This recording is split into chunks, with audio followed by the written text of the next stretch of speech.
اللہ صلی اللہ علیہ وسلم پر تمام درود و سلام ہے۔ آج سے نا 1450 سال پہلے دنیا ایسی نہیں تھی جیسی اب ہے۔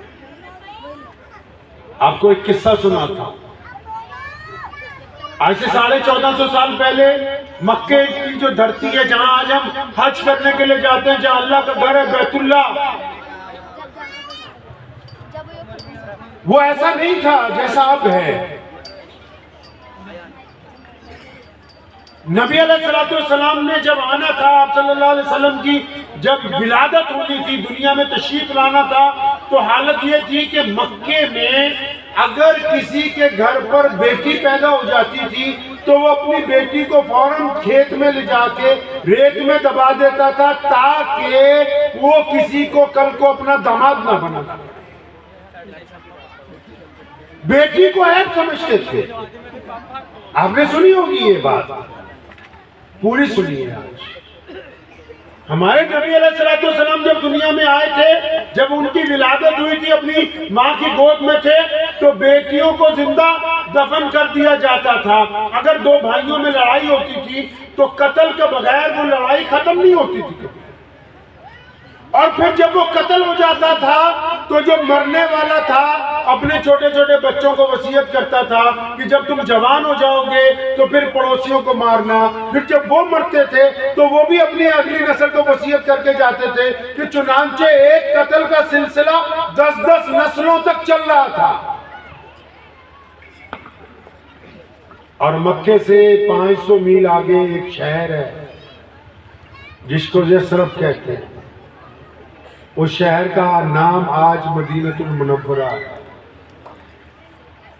اس شہر کا جو حاکم ہے، حکمران ہے جو وہاں کا، اس نے قانون بنایا آج سے 1450 سال پہلے کہ مدینے میں، یثرب میں کسی کی بھی شادی ہوگی تو دلہن اس شمون کے گھر میں، اس یہودی کے گھر میں 15 دن رہے گی، اس کے بعد ڈولی آگے جائے گی۔ لوگ روتے تھے، بلبلاتے تھے بھی ہماری عزت سے کھلواڑ ہو رہا ہے، لیکن نہیں، کیونکہ 99% لوگ غریب تھے، لوگ محتاج تھے۔ پوری دنیا پہ 1% حکمرانوں کا راج چل رہا تھا، جس کا جو دل آتا تھا وہ قانون تھا۔ ایک ایک لفظ اس قصے کا آج دھیان سے سننا، تب پتہ لگے گا کہ اسلام دنیا کا سب سے بڑا مذہب کیسے بنا۔ آج بہت سارے لوگ کہہ دیتے ہیں نا کہ اسلام جنگ کی وجہ سے، اسلام ہتھیاروں کی وجہ سے، اسلام لڑائیوں کی وجہ سے۔ آج اسلام دنیا کا سب سے بڑا مذہب ہے۔ آؤ اس کے پیچھے چلتے ہیں، اس تاریخ کو کھنگالتے ہیں کہ آخر یہ دین اتنی ترقی کیسے کر گیا۔ وہ کیا بات تھی محمد رسول اللہ کہ جب آئے تھے تب کیا حالت تھی، اور محمد رسول اللہ صلی اللہ علیہ وسلم نے آنے کے بعد کیا کیا ہے، یہ اصل بات ہے۔ نماز، روزہ، حج، زکوٰۃ، یہ تو اسلام کے فرائض ہیں، وہ تو پڑھنے ہی ہیں، ان کی ادائیگی وقت پر ہونی ہے۔ وہ ہمیں ہمت دیتے ہیں، برائیوں سے روکتے ہیں، نیکی کی طرف لے کے جاتے ہیں۔ لیکن جو ہمارا اتہاس ہے، جو ہماری تاریخ ہے، دنیا کا جو اتہاس ہے، پورے وشو کا جو اتہاس ہے، وہ کیا ہے؟ محمد رسول اللہ صلی اللہ علیہ وسلم جب تشریف لے کے آئے اس وقت دنیا کیسی تھی، محمد صلی اللہ علیہ وسلم کے آنے کے بعد دنیا کیسے بدلی، اس بات کا ذکر ہونا ہم ضروری ہے۔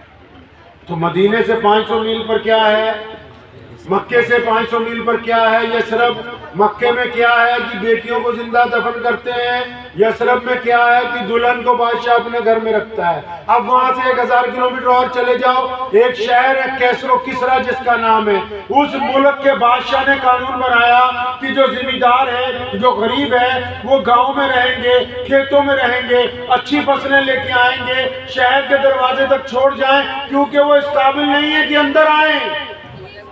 ان کو ضرورت نہیں ہے کہ وہ کپڑے پہنیں، ان کو ضرورت نہیں ہے کہ ان کے بچے پڑھیں، ان کو ضرورت نہیں ہے کہ وہ اچھے مکانوں میں رہیں، کیونکہ ہم راج کرنے والے لوگ ہیں، ہم حکمران ہیں، ہم شہزادے ہیں، بس یہ ہمارا ہی حق ہے۔ تو انہوں نے قانون بنا رکھا ہے کہ ہمارے علاوہ شہر کے اندر کوئی نہیں آئے گا، بس بادشاہ رہے گا، اس کی نسل رہے گی، اس کی سپاہی رہیں گے، اس کے وزیر رہیں گے، اس کے علاوہ کسی اور کو اختیار نہیں۔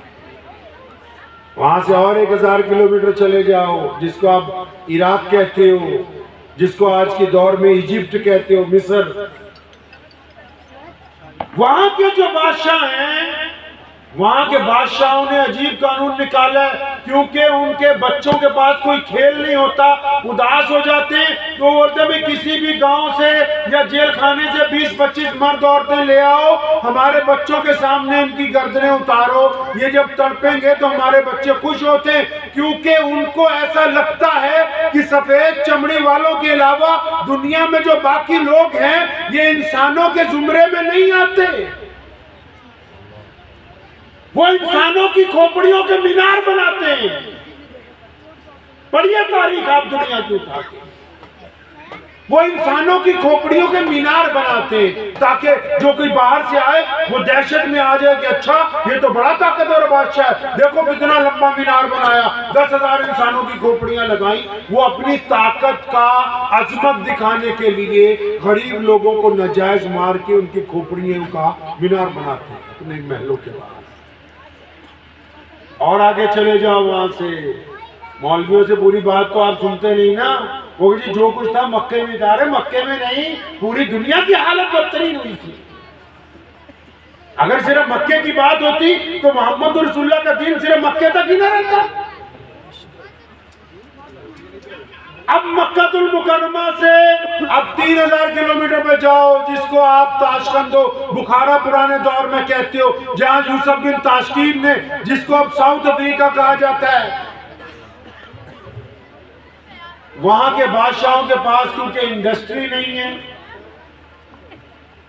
وہاں کے لوگوں کے پاس کوئی کام نہیں ہے، تو وہاں کی سرکار نے کیا قانون نکالا؟ آج سے 1450 سال پہلے وہ کہتے ہیں گاؤں دیہات میں جاؤ، رات کو چھاپا مارو، غریب لوگوں کو پکڑو، ان کے پیروں میں بیڑیاں ڈالو، ان کی گھالیں گرم کر کے مہروں سے داغو، اور پھر لے جا کے انگلستان میں منڈی میں بیچو، بولو غلام خرید لو۔ غلاموں میں مرد بھی ہیں، عورتیں بھی ہیں، بچے بھی ہیں، بوڑھے بھی ہیں، ان کو اس سے کوئی لینا دینا نہیں کہ کس کا گھر اجڑا، کس کا کھیت اجڑا، کس کے بچے یتیم ہو گئے، کیونکہ ان کو پیسہ چاہیے، اس لیے وہ انسانوں کو غلاموں کی طرح منڈیوں کے اندر بیچتے ہیں۔ پڑھیے تاریخ کے، جتنی باتیں میں آپ کو کہہ رہا ہوں یہ اسلام کی باتیں نہیں ہیں، یہ وشو کا اتہاس ہے کہ محمد صلی اللہ علیہ وسلم کے آنے سے پہلے دنیا کیسی تھی۔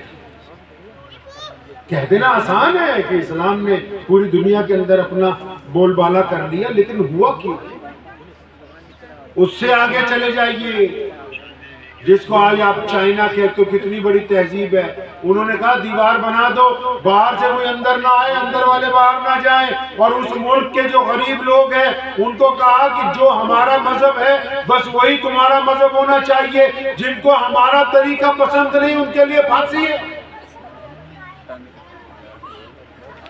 اور آگے آ جائیے، اس سرزمین پر کنواں ہے، میٹھا پانی ہے، لیکن 2 رنگ اور نسلوں کے لوگ پانی اس میں سے پی نہیں سکتے۔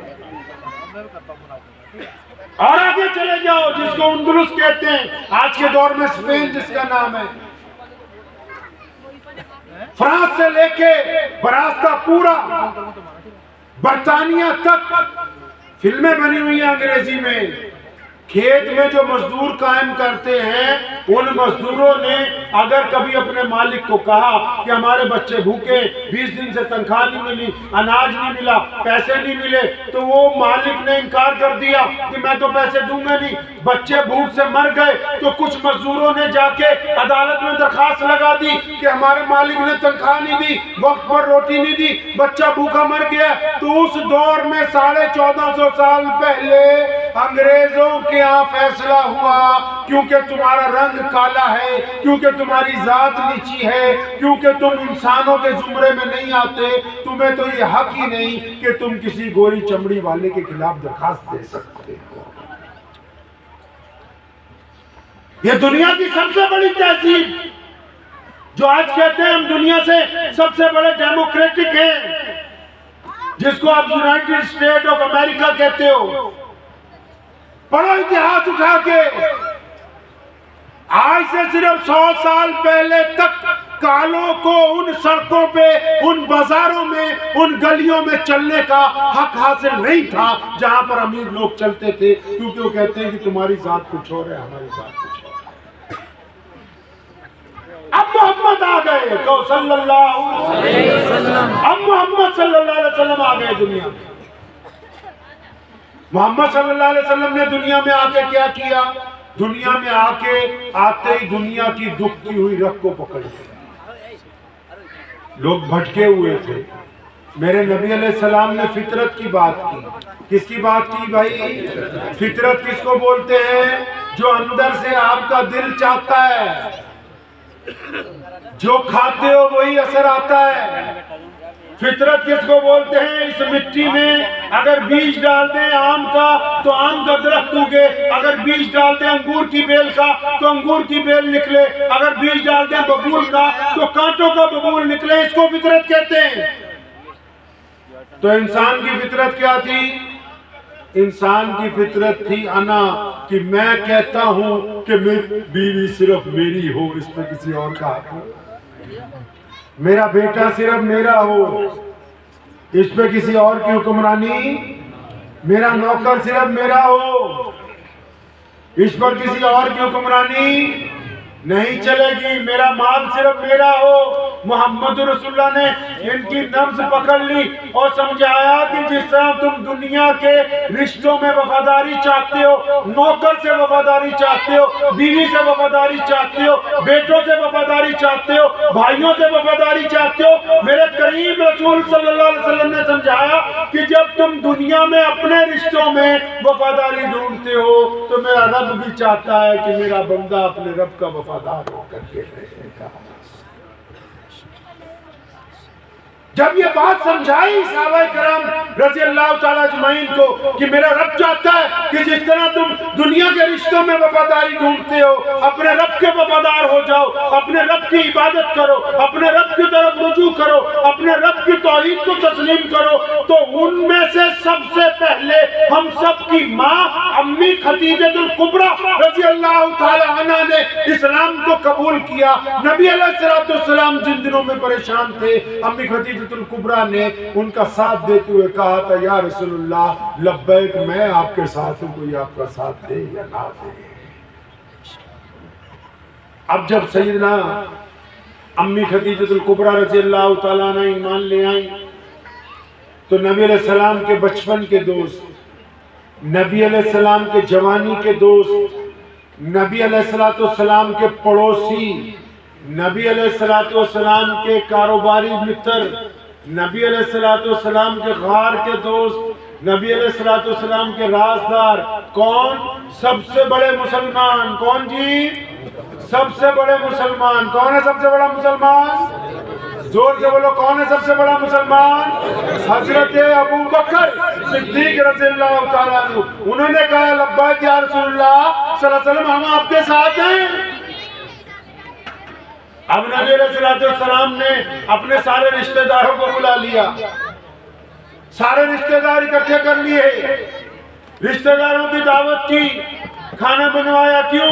کیونکہ رشتہ داروں کو بتانا ہے کہ ایک رب کی طرف چلنا ہے، ایک رب کا میں رسول بن کے آیا ہوں، اللہ نے خاتم النبیین بنا کے بھیجا۔ اب جب سب رشتہ دار آ گئے، سب نے دعوت کھائی، بہترین کھانے کھائے۔ جب میرے پیارے نبی علیہ السلام نے کہا نا میں اپنے رب کی طرف سے سچا نبی بنا کے بھیجا گیا ہوں، تو سارے رشتہ داروں کو سانپ سوکھ گیا، ٹینشن ہو گئی کہ یہ تو ہمارا دھندا بند کرائے، ہمارا کیا بنے گا؟ سارے جب چپ ہو گئے تو رشتہ داروں میں سب سے پیچھے ایک بچہ بیٹھا ہوا ہے جس کی عمر 13-14 سال ہے۔ وہ بچہ جس کو دنیا تاریخ اسلام میں سب سے بڑی ہستی کے نام پہ جانتی ہے، وہ بچہ پیچھے سے اٹھا اور پیچھے ہی اپنے پیر ایڑیوں کے بل اوپر اٹھائے، پنجوں کے بل، اور پھر دونوں ہاتھ ہوا میں اٹھائے اور وہاں پیچھے سے نعرہ مارا لبیک یا رسول اللہ صلی اللہ علیہ وسلم۔ یہ نعرہ مارنے والا کوئی اور نہیں، مولا علی شیر خدا رضی اللہ تعالیٰ عنہ کی ذات ہے۔ فرمایا میرے محبوب کوئی آپ کا ساتھ دے یا نہ دے، علی جو ہے وہ آپ کے ساتھ ہے۔ غلاموں میں سیدنا بلال حبشی رضی اللہ تعالیٰ عنہ اور مسلمانوں کی پہلی شہید سیدنا سمیہ رضی اللہ تعالیٰ عنہ اور مسلمانوں کے پہلے شہید سیدنا عمار بن یاسر کے والد حضرت یاسر رضی اللہ تعالیٰ عنہ. اب یہ جب 5-7 لوگ مسلمان ہوئے نا، سنو اب اس کہانی کا اصل مقصد. جب یہ 5-7 لوگ مسلمان ہوئے، انہوں نے پوچھا یا رسول اللہ صلی اللہ علیہ وسلم، آپ کے اللہ کو اللہ مان لیا، یعنی اس رب کو مان لیا جو ساری کائنات کا پالن ہار ہے، جس کو ہم ایشور کہتے ہیں، جس کو اکال پرکھ کہتے ہیں، جس نے سب کو بنایا ہے. ہم نے اپنے رب کو مان لیا، اسی کی عبادت کرتے ہیں. آپ اللہ کے آخری نبی ہیں، آپ کو بھی مان لیا. اب انہوں نے پوچھا تھا یا رسول اللہ صلی اللہ علیہ وسلم، اللہ کو بھی مانا، آپ کو بھی مانا، اب حکم فرمائیے کہ ہم نے کرنا کیا ہے. ہم لوگ آپس میں مشورہ کرتے ہیں نا. ابھی میں اور ہیپی بیٹھے ہوئے گاڑی میں مشورہ کر رہے تھے بھی الیکشن میں کرنا کیا ہے. بندہ مشورہ کرتا ہے نا بھی کرنا کیا ہے. آپ بھی اب جلسے میں اگر آپ کو بلایا تو آپ مولانا کو پوچھتے ہوئے کاہے کا جلسہ ہے؟ دستار بندی کا جلسہ ہے، سیرت کا جلسہ ہے، افسوس کا جلسہ ہے، تعزیت کا جلسہ ہے، خوشی منانے کا تو پتہ لگا جی مدرسے کا جلسہ ہے، چلو جی. اب مقصد تو پتہ ہونا چاہیے. ہمیں کوئی بندہ کہے تجھے کام پہ لگوا دوں گا، ہمیں کیا کام کروائے گا؟ مٹی اٹھوائے گا، مشین چلوائے گا، گاڑی چلوائے گا، کیا کروائے گا کیا ہم سے؟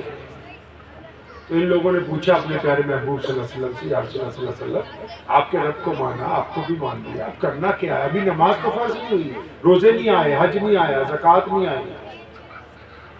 کیا کہا میرے نبی علیہ السلام نے؟ کیا کہا؟ یہ وہ پیغام ہے جہاں سے دنیا پوری ٹرائی اینگل میں گھوم کے اسلام کی طرف آ گئی. میرے نبی علیہ السلام نے فرمایا، حدیث کا مفہوم ہے کہ جس نے کلمہ لا الہ الا اللہ محمد رسول اللہ پڑھ لیا، اس پر لازم ہے کہ وہ دنیا کے تمام انسانوں کو برابری کا درجہ دے. وہ کسی کو اس کے مذہب کی بنیاد پر، کسی کو اس کی ذات کی بنیاد پر، کسی کو اس کے رنگ کی بنیاد پر، کسی کو اس کی نسل کی بنیاد پر، کسی کو اس کی برادری کی بنیاد پر اپنے سے کمتر نہیں سمجھے گا.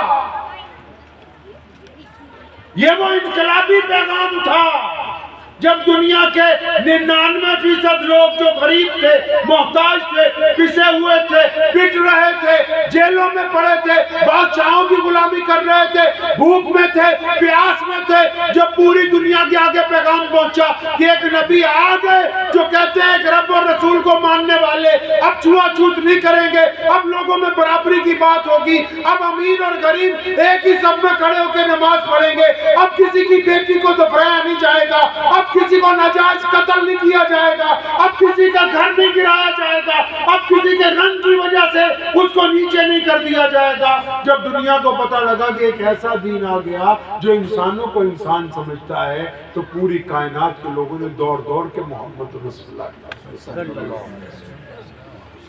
سمجھ آ گئی بات کہ نہیں آئی کہ اسلام کیسے پہنچا پوری دنیا. یہ وہ انقلابی پیغام ہے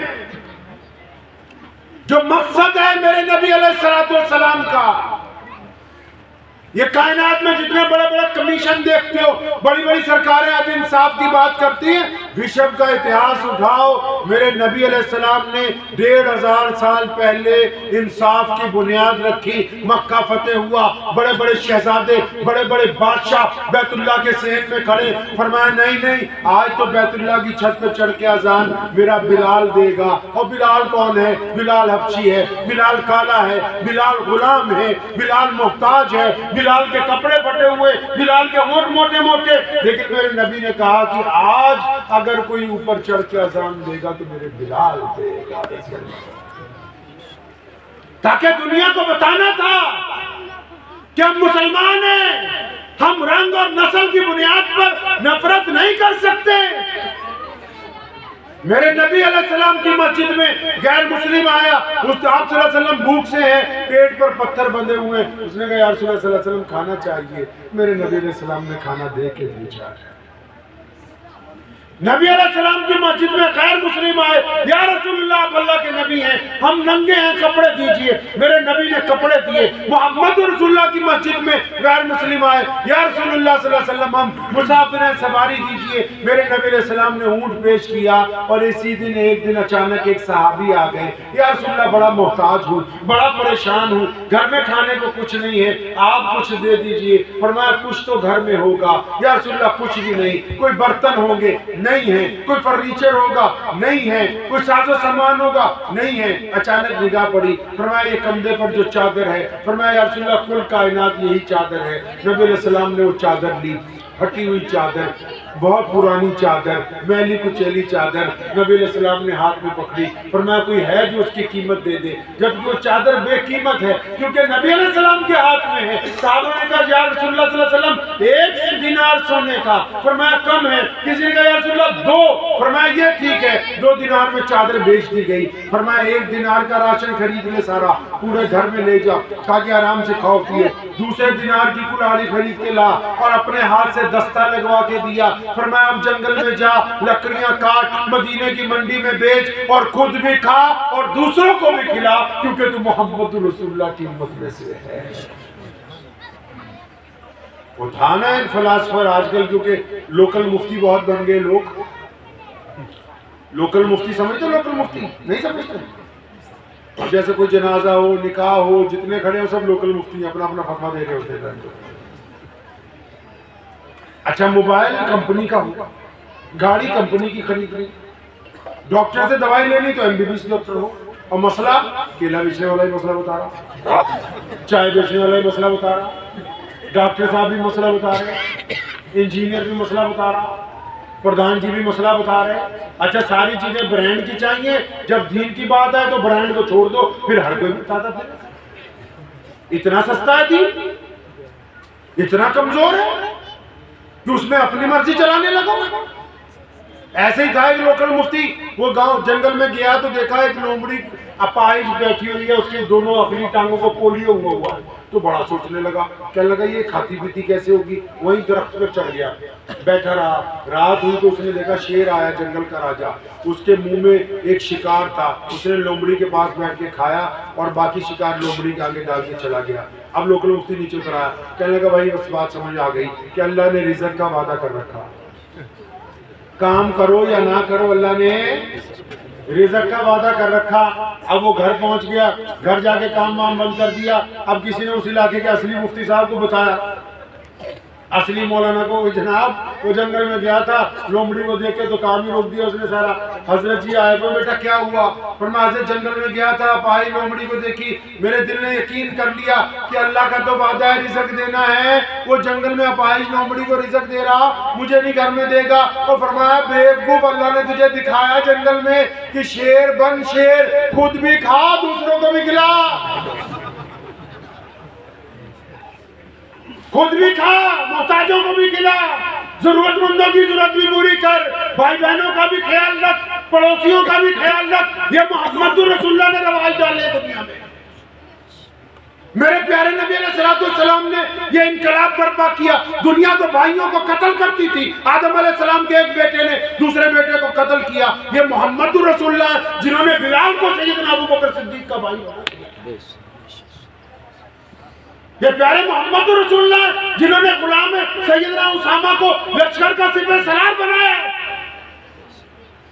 یہ محمد رسول اللہ صلی اللہ علیہ وسلم ہے جن کے دور میں ابو عبیدہ بن جراح، سیدنا سلمان فارسی اور خالد بن ولید جیسے لوگ ایک ہی صف کے اندر کھڑے ہوئے، نماز نہیں دیکھتے جو مسجد میں ہوتی ہے، کبھی دھیان نہیں دیا اپنی مسجد کی طرف۔ ارے مسجد کو کبھی دھیان سے دیکھو، مسجد میں جب مؤذن اللہ اکبر کی صدا دیتا ہے اور اس کے بعد جب نماز شروع ہونے لگتی ہے، جب مؤذن کہتا ہے اللہ اکبر، امام صاحب مصلی پہ پہنچتے ہیں، پیچھے سے کوئی کیلے کی ریڑھی والا، کوئی پلے دار، کوئی چودھری صاحب، کوئی بڑا آدمی، کوئی چھوٹا آدمی، پھٹافٹ صفیں بننی شروع ہو جاتی ہیں۔ اور جب جمعے کا وقت ہوتا ہے، کوئی اگر بعد میں آئے چودھری، بعد میں آئے کوئی افسر، بعد میں آئے کوئی بڑا امام، بعد میں آئے کوئی شیخ الحدیث، وہ کسی کی گردن کو پھلانگ کے آگے نہیں جا سکتا، اس کو مسلمانوں کی جوتیوں میں نماز پڑھنی ہوگی، کیونکہ یہ محمد رسول اللہ کا ہے۔ یہ مسجد کی خوبصورتی ہے، صرف نماز نہیں، یہ مسجد کے ارکان اس بات کی خوبصورتی ہے کہ ایک پسینے سے شرابور مسلمان اور ایک ریشمی لباس پہنے ہوئے مسلمان، ایک غریب مسلمان، ایک چودھری مسلمان، ایک محتاج مسلمان، ایک شہزادہ مسلمان جب صفیں بنتی ہیں تو کندھے سے کندھا جوڑ کے کھڑے ہوتے ہیں اور ایسا لگتا ہے کہ ایک ہی ماں کے پیٹ سے پیدا ہوئے ہو۔ یہ مسجد کی خوبصورتی جو انسانوں کو برابری کا سبب ہے۔ یہ وہ پیغام ہے جو نبی علیہ السلام نے ہمیں سکھایا۔ ہم یہ تھوڑی کہنے آئے کہ ساری دنیا مسلمان ہو جائے، نہیں، قرآن حدیث میں کہیں نہیں لکھا کہ پوری دنیا مسلمان ہونے لگی، نہیں، لیکن اللہ یہ چاہتے ہیں اور پیارے محمد صلی اللہ علیہ وسلم یہ چاہتے ہیں کہ جو مسلمان ہیں وہ دوسروں سے نفرت نہیں کریں گے، جو مسلمان ہیں وہ ظالم کا ساتھ نہیں دیں گے، جو مسلمان ہیں وہ مظلوم پر تشدد نہیں کریں گے، جو مسلمان ہیں وہ دوسروں سے چھوا چھوت نہیں کریں گے، جو مسلمان ہیں وہ دوسروں سے تفرقہ نہیں کریں گے، جو مسلمان ہیں وہ رنگ اور ذات اور برادری کی وجہ سے نفرت نہیں پھیلائیں گے، کیونکہ یہ محمد الرسول اللہ چاہتے ہیں۔ نبی علیہ السلام نے کہا کہ کسی ماں نے کوئی بیٹا، کسی ماں نے کوئی بیٹی، یا کسی ماں کے گھر میں کوئی ایسا زلخا جو دوسری نسل ہوتی ہے، کوئی ایسا پیدا نہیں ہوا جو غلام پیدا ہو۔ اللہ نے سب کو آزاد پیدا کیا۔ آپ ایمان والے ہیں؟ اگر آپ کے دل میں یہ ہے، سنو، دل پہ ہاتھ رکھ کے تسلی سے، اگر کوئی مسلمان یہ سمجھے کہ میں کسی ہندو بھائی کا جھوٹا نہیں پی سکتا ہوں، کسی سکھ کی کٹوری میں کھانا نہیں کھا سکتا ہوں، کسی دلت سے جپی نہیں ڈال سکتا ہوں، کسی عیسائی کے ساتھ نہیں مل کے بیٹھ سکتا ہوں، تو اس کو ابھی رسول اللہ کا دین سمجھ ہی نہیں آیا۔ یہ محمد رسول اللہ ہیں، بلال مسلمان نہیں ہوئے، ان کی جگہ چکی چلا رہا۔ یہ محمد رسول اللہ ہے، عمار بن یاسر کے ایمان لانے سے پہلے ان کا بوجھ اٹھانے کے لیے تیار ہیں۔ یہ محمد رسول اللہ صلی اللہ علیہ وسلم ہے، محتاجوں، غریبوں، مسکینوں کو ان کے ایمان لانے سے پہلے ان کی خبرگیری کرتے۔ یہ محمد الرسول اللہ ہے، مظلوموں کا بیت اللہ میں اس وقت ساتھ دیتے ہیں جب سامنے والے مظلوم کو یہ بھی نہیں پتا کہ اللہ کے سچے رسول ہیں، اس کو بعد میں پتا لگتا ہے کہ جس نے میری مدد کی ہے کائنات کے سب سے بڑے مالک کائنات میں اللہ کے نائب محمد رسول اللہ۔ اپنے دل کو ٹٹولیے، مسلمانی صرف گوشت کھانے کا نام نہیں ہے۔ یہ کسی نے غلط نمبر ڈائل کر دیا، رونگ نمبر مل گیا تمہارا۔ گوشت کھانے کا نام اسلام نہیں ہے، چند نعرے مار دینے سے کچھ نہیں ہوگا۔ اب وقت ہے دنیا ایک بار پھر اسلام کے مقابلے میں کھڑی ہو گئی۔ آؤ، جس کی طاقت ہے کر لو اسلام سے مقابلہ۔ دنیا ہتھیار لا سکتی ہے، تمہاری طرح ایک تھالی میں کھانے کا فن نہیں کوئی لا سکتا ہے۔ لوگ طاقتور چیزیں لا سکتے ہیں، ہماری طرح ایک ہی صف میں کھڑے ہونے کا ہنر نہیں کوئی لا سکتا۔ جب حج کرنے کے لیے جاتے ہیں 20 کلومیٹر پہلے سے ہی سفید ایک کپڑا اوپر ایک کپڑا نیچے، جب بیت اللہ میں داخل ہوتے ہیں بڑے بڑے ملکوں کے بادشاہ، بڑے بڑے شہزادے، بڑے بڑے گورنر، غریب بھی، پلے دار بھی، مظلوم بھی، محتاج بھی، کالے بھی، گورے بھی، اور اس طرح بیت اللہ میں داخل ہوتے ہیں ایسے لگتا ہے جیسے ایک ہی ماں کے پیٹ سے پیدا ہوا ہو۔ دنیا کوالٹی بڑی سے بڑی دنیاوی طور پر لا سکتی ہے، میرے نبی نے دلوں میں جو محبت پیدا کر دی اس کا توڑ دنیا کے پاس نہیں ہے۔ اس کا توڑ ہے نہیں دنیا کے پاس۔ تو میں عرض یہ کر رہا تھا گوشت کھانے سے نہیں بن نکال۔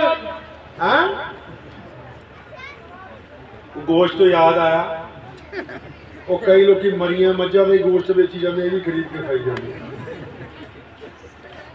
مجھے بتایا کچھ پولیس افسران نے پنجاب میں کچھ لوگ نا پکڑے جاتے اب وہ لا بھی گوشت ایسا ہی رہے ہیں، اللہ ماشاءاللہ اللہ ہی رحم کرے، پتہ نہیں کس چیز کا لا رہے ہیں اور یہ بھی کھا رہے ہیں، اللہ ان کو معاف فرما دے۔ جو چیز اگر ہے ہی کہیں پر پابندی اور آپ کو اس میں جان کا خطرہ، عزت کا خطرہ، مال کے ضائع ہونے کا خطرہ، آپ کو کیا وہ اتنی محبوب ہے کہ آپ اپنی عزت داؤ پر لگا رہے ہیں؟ اتنی محبوب ہے؟ کاش اتنی عشق نماز سے ہو جائے، کاش اتنا عشق سنتوں سے ہو جائے.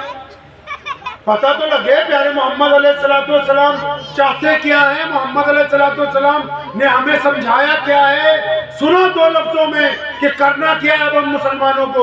ایک طرف پوری کائنات کی سپر پاوریں کھڑی ہیں اسلام کو بدنام کرنے کے لیے، دوسری طرف کائنات میں اسلام آج دنیا کا سب سے بڑا مذہب بن کے ابھر رہا ہے.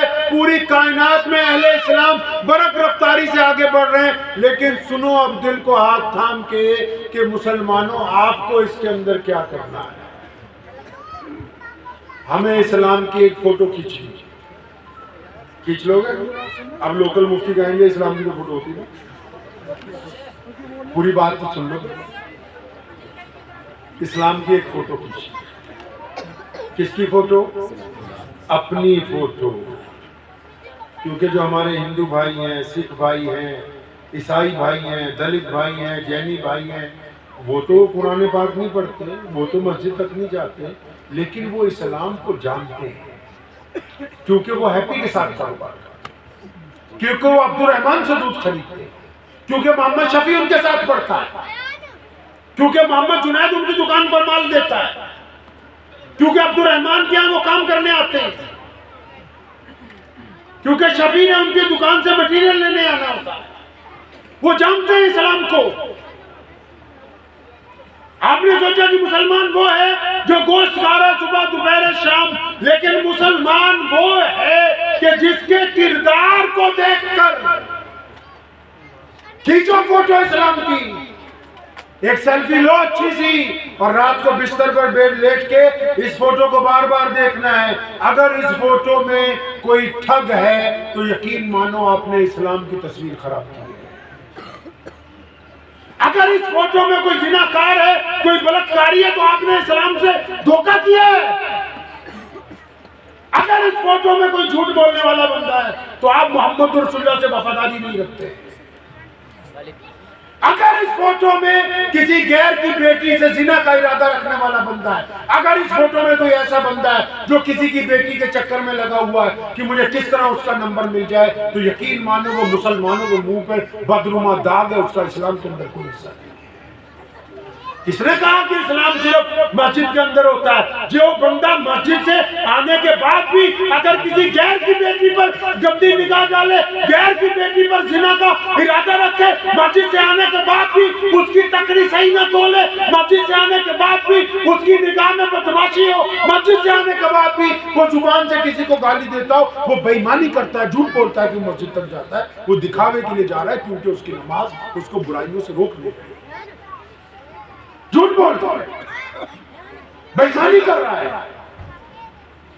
کس نے سمجھایا کہ یہ جلسے جلسے صرف ہم ضابطے کے لیے کر رہے ہیں، چندے کے لیے؟ صرف چندوں سے اگر مدارس چلتے ہوتے تو وہ کردار کہاں جاتا؟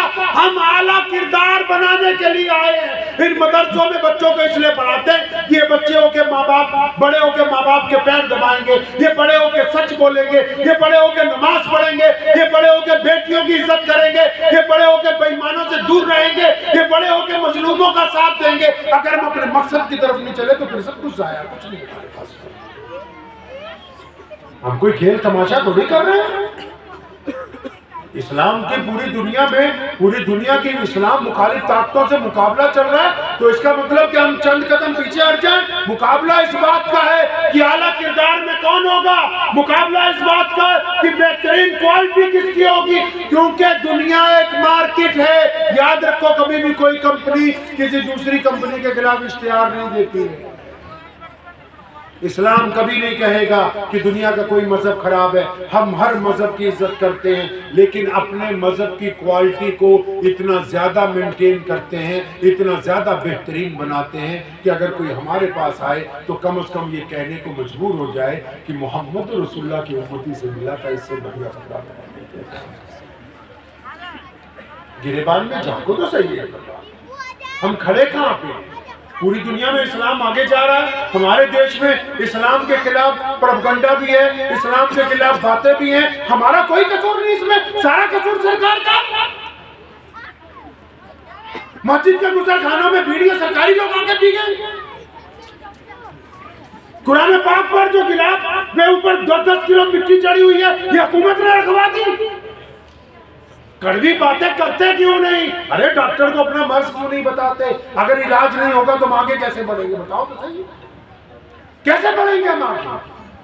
کیا بس یہی تعریف کرتے رہے کہ واہ جی انصاری صاحب آئے، خان صاحب آئے، میر صاحب آئے، ڈار صاحب آئے، گاڑا صاحب آئے، بس صاحب ہی کرتے رہے جی نیچے کرسی کسے جائے گی؟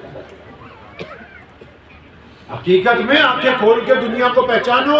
دنیا آپ کی طرف دیکھ رہی ہے، صرف مولویوں کی طرف نہیں دیکھتی. آپ محمد رسول اللہ صلی اللہ علیہ وسلم کے نمائندے ہیں، آپ محمد رسول اللہ صلی اللہ علیہ وسلم کے نمائندے ہیں. بحیثیت امتی نبی علیہ السلام کے اندازہ لگاؤ کہ کہاں کھڑے ہو. بس اگر آپ کا دل یہ کہتا ہے کہ میں ایماندار ہوں تو آپ خوش قسمت ہیں. یہ دنیا بھی آپ کی ہے اور آخرت بھی آپ کی ہوگی انشاءاللہ. نام کس کا جڑا ہوا ہے یار؟ وہ ایک بندہ تھا تو ایسے ہی جاہل، بنا پڑھا لکھا، عام سا بندہ تھا. وہ ایک اللہ والے کے گیا خانقاہ میں، السلام علیکم. وعلیکم السلام.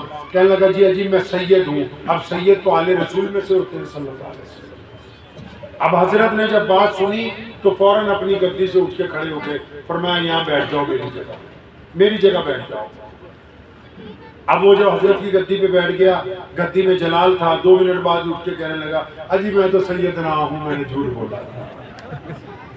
سنو ان بزرگوں نے کیا کہا، مسکرانے کی بات نہیں. فرمایا پتہ ہمیں بھی ہے کہ تم سید نہیں ہو، لیکن نام کس کا لیا تھا؟ ذکر کس کا کیا تھا ان سے؟ محمد رسول اللہ کا نام آئے ہم اپنی کرسی بھی نہ چھوڑیں. تو نے کہا نہیں کہ تم محمد رسول اللہ صلی اللہ علیہ وسلم کے اولاد سے. ٹھیک ہے تو نے جھوٹ کہا، لیکن نام تم نے کس کا لیا؟ تم بتاؤ نا.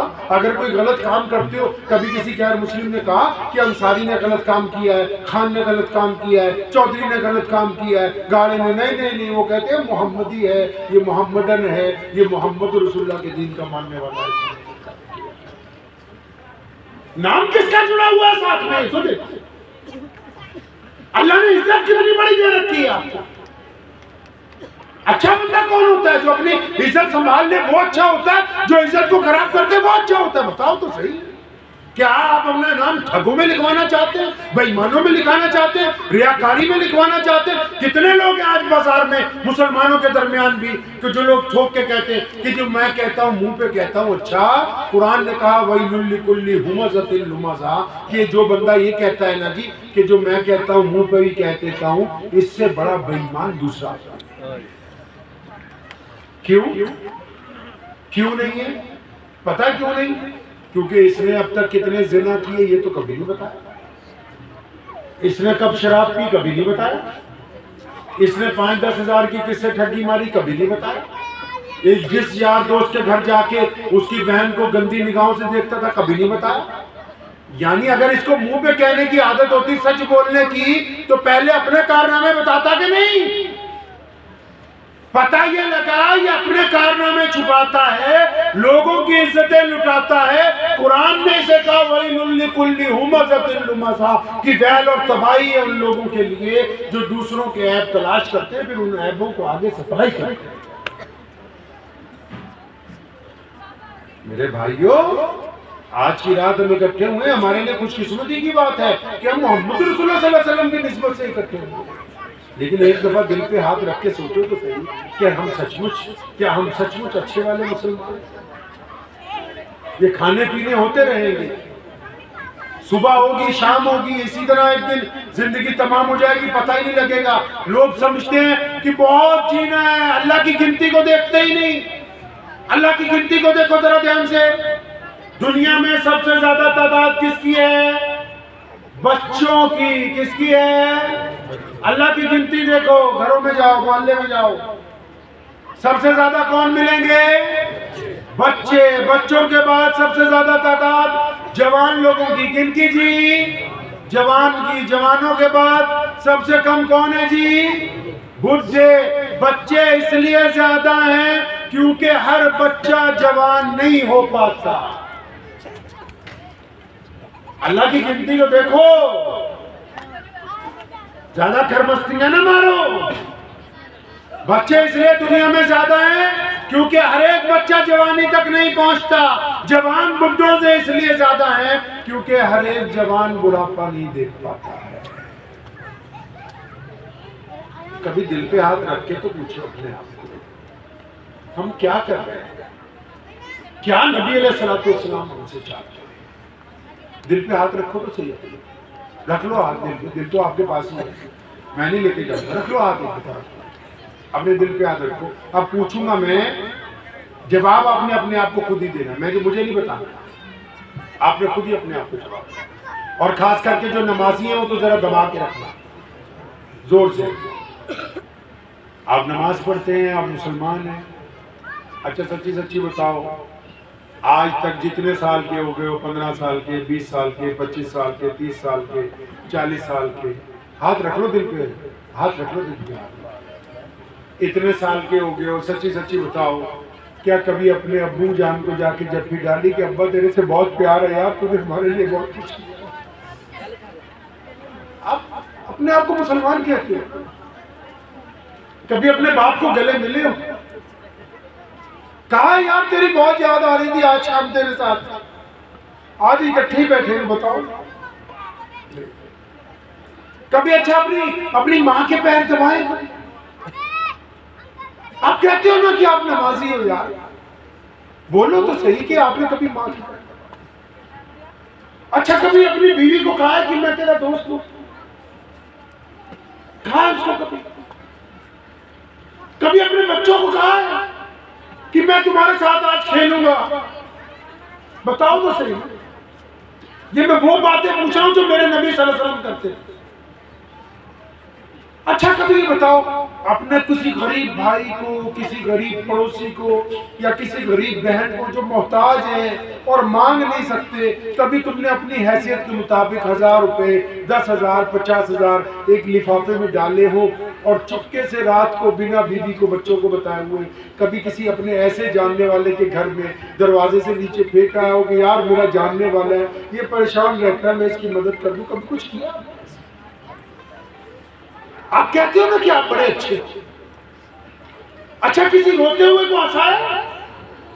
کسی یار کو, کسی دوست کو, کسی بیمار کو روزانہ تسلی دی ہے, یار گھبراتا کیوں ہے, میں تیرے ساتھ ہوں؟ کیا کبھی کچھ ایسا؟ آپ تو کہتے ہو کہ ہم مسلمان ہیں, ہم تو بڑے اچھے ہو. کسی بھوکے کو پکڑ کے لے گئے ہو اپنے گھر کہ یار تجھے ہم الگ بٹھا کے کھانا کھلائیں گے, آج تجھے بہترین تیری خدمت کریں گے, لوگوں کے سامنے ہم تجھے سڑک پر نیلام نہیں ہونے دیں گے, آجا تو میرا یار ہے یار, تجھے الگ سے کھانا. کچھ کیا ایسا؟ کس دن کی بات ہے؟ کبھی گئے ہو چپکے سے کہ آج میں نے مسجد کی بیت الخلائیں صاف کر دیا؟ کبھی جھاڑو لگایا مسجد میں؟ کیا ہو رہا ہے؟ کس دین کو تلاش رہے ہو بھائی؟ محمد الرسول اللہ کہو صلی اللہ. اپنی مسجد میں اینٹ پتھر اٹھا کے خود دیواروں میں لگاتے ہیں. کہو محمد الرسول اللہ صلی اللہ علیہ وسلم نے مسجد نبی بنانے سے پہلے اپنی مسجد میں ایک چبوترا بنایا. لوگوں نے پوچھا یا رسول اللہ صلی اللہ علیہ وسلم یہ کیا ہے؟ فرمایا یہ دنیا کی پہلی NGO ہے, پہلا یتیم خانہ, پہلا بے سہاروں کا گھر, پہلا مدرسہ, پہلی یونیورسٹی, پہلا اسکول, پہلی چھت. یہاں کون رہیں گے یا رسول اللہ؟ فرمایا جن کے ماں باپ نہیں ہیں, جو یتیم ہیں, جو محتاج ہیں, جو بے کس ہیں, جو مجبور ہیں. میرے نبی نے تو اپنی مسجد میں نماز شروع ہونے سے پہلے یتیموں غریبوں کا انتظام کیا. کیا تم نے بھی اپنی مسجد میں کبھی کیسے اچھا کیا ہے کہ خود ہی اپنی بریانی بنا کے آپس میں بانٹ لیتے ہو؟ سارے کے سارے اپنا قورمہ بنا کے خود ہی آپس میں کھا کے کہتے ہو ماشاءاللہ آج دیگ اچھی ہوتی ہے. کیا تمہیں بھی پتا ہے کہ تمہارے گھر کے آس پاس کتنی بیوائیں, کتنی محتاج, چاہے وہ مسلمان ہیں یا غیر مسلم؟ کیا تمہیں پتا ہے اس بات کا کہ کتنے لوگ ایسے غریب ہیں, محتاج ہیں جو رہتے ہیں؟ یا صرف تم یہی چاہتے ہو کہ بس ہمارا نام ہو جائے, اعلان ہو جائے بس ایک دفعہ میں؟ یہ باتیں کڑوی نہیں ہیں, یہ میرے نبی علیہ السلام کی باتیں ہیں. ہمیں اس طرف جانا ہے, ہمیں پلٹنا ہے اپنے رب اور رسول علیہ السلام کی طرف. یہ دنیا کی طاقتیں جو آج ہمیں شکست دینا چاہتی ہیں، یہ اس وقت تک کامیاب نہیں ہوں گی جب تک ہم رسول اللہ صلی اللہ علیہ وسلم کی پیروی کرتے رہیں گے۔ اگر وہ پیروی چھوٹ جائے گی، پھر کوئی بھی ہمارے اوپر چلا جائے تو کوئی فرق پڑنے والا نہیں ہے۔ اس لیے ہمارا کام بنتا ہے کہ رسول اللہ صلی اللہ علیہ وسلم، دین دکھاوے کا نام نہیں ہے، دین صرف نماز پڑھ کے اعلان کرنے کا نام نہیں ہے۔ وہ نماز جو آپ کو کسی کی بیٹی کی طرف زنا کی نگاہ ڈالنے سے نہیں روک رہی تو نماز نہیں ہوئی، نماز نہیں ہوئی۔ وہ جس نماز نے آپ کو گالی دینے سے نہیں روکا وہ نماز نہیں ہوئی، جس نماز نے آپ کو ٹھگی سے نہیں روکا وہ نماز نہیں ہوئی۔ دوبارہ جاؤ اور اچھی طرح نماز پڑھو، اور اس وقت تک اچھی طرح پڑھنے کی کوشش کرتے رہو جب تک تمہاری نماز تمہیں برائیوں سے روک نہ دے۔ اندازہ لگا لیجئے کہ ہم کہاں کھڑے ہیں۔ کچھ لائیں گے تبدیلی؟ اور بتاؤ کچھ تبدیلی لائیں گے انشاءاللہ؟ صرف انشاءاللہ ایسے ہی نہیں، سچی دل کے ساتھ۔ گھر میں ایک بندہ بڑا خراب ہے ہمارے، ہم سب کے گھر میں ایک بندہ بڑا خراب ہے، وہ ہم خود ہیں۔ ہم چاہیں گے تو حالات اچھے ہو جائیں گے، ہم چاہیں گے تو حالات اچھے ہو جائیں گے، گھر کے کاروبار کے لیے اچھے ہو جائیں گے۔ اپنی نیت کو درست کریں گے انشاءاللہ، دوسروں کو تکلیف پہنچانا بند کر دیں۔ اب آتے ہو نا ہمارے جیسے مولویوں کے پاس بھی، مولانا دعا کرتا ہوں، دعا کرتے ہیں یا اللہ چودھری صاحب کا کام بنا دے، یا اللہ انصاری صاحب کو بیٹا دے دے، یا اللہ قریشی صاحب کا کام بنا دے، یا اللہ میر صاحب کا کام بنا دے، یا اللہ یہ گاڑے صاحب آ گئے ان کا کام بنا دے، سلمانی صاحب آ گئے۔ ادھر دعا کرتے ادھر فرشتے پرچی لگا دیتے کہ یا اللہ یہ ملا جی جس کے لیے دعا مانگ رہی ہے تو ٹھگ ہے، اب کیا کریں گا؟ کہ جس کے لیے دعا مانگی جا رہی ہے اس نے اپنی بہن کا حصہ دبا رکھا ہے، جس کے لیے دعا مانگی جا رہی ہے اپنی ماں کو گالی دے کے آیا۔ ایسی دعاؤں سے کچھ نہیں ہونے والا جب تک ہمارا کردار اچھا ہے، اور یہ ہم نے اپنے لیے نہیں کرنا اور ڈرامے بازی کے لیے بھی نہیں کرنا۔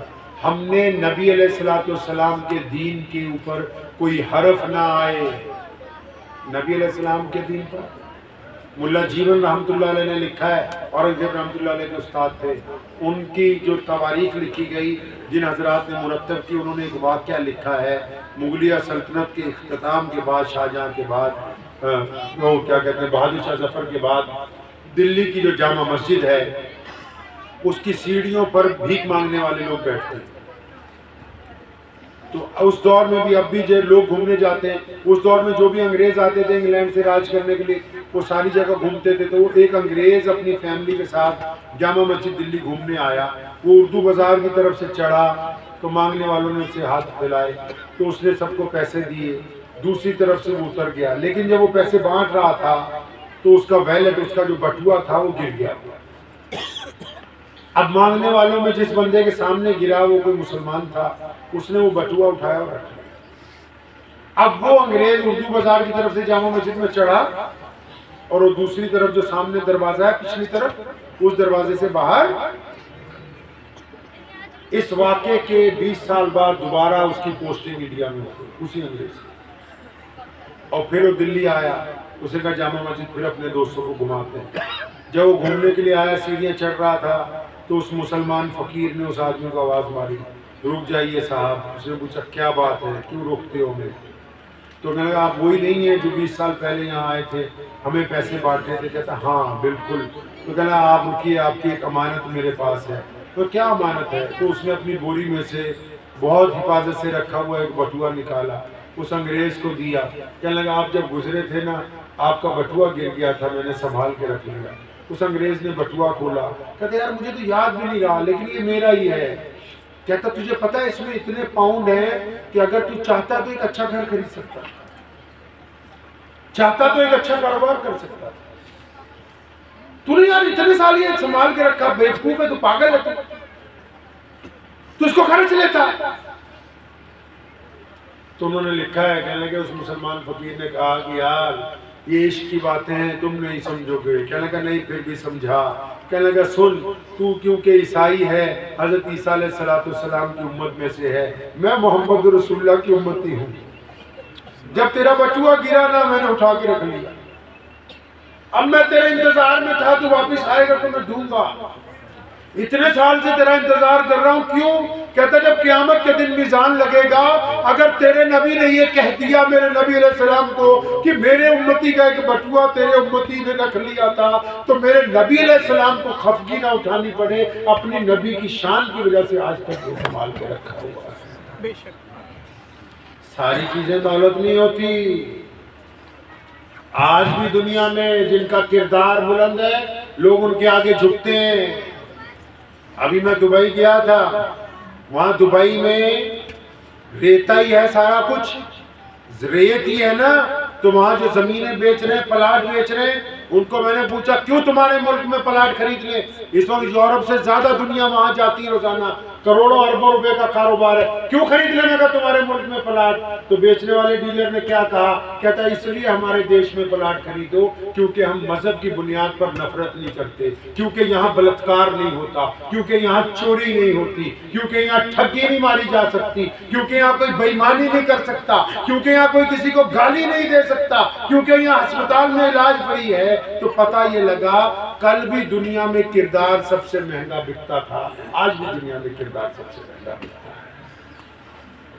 بات کردار کی ہے کہ آپ اپنی پرسنل لائف میں، اگر آپ کے غیر مسلم دوست یہ کہتے ہیں عبد الرحمن اچھا تھا تو ٹینشن فری رہو جنت میں جاؤ گے، اگر وہ آپ کی پیٹھ کے پیچھے کہتے ہیں نا یہ بے ایمان ہے، یہ ٹھگ ہے، یہ ریاکار ہے، یہ چور ہے، تو یقین مانو نہ دنیا آپ کی ہے نہ آخرت آپ کی ہے، کیونکہ اللہ اور اس کے رسول صلی اللہ علیہ وسلم اس بات کو پسند نہیں کرتے کہ کوئی بندہ ان کے دین کی بدنامی کی بچائے۔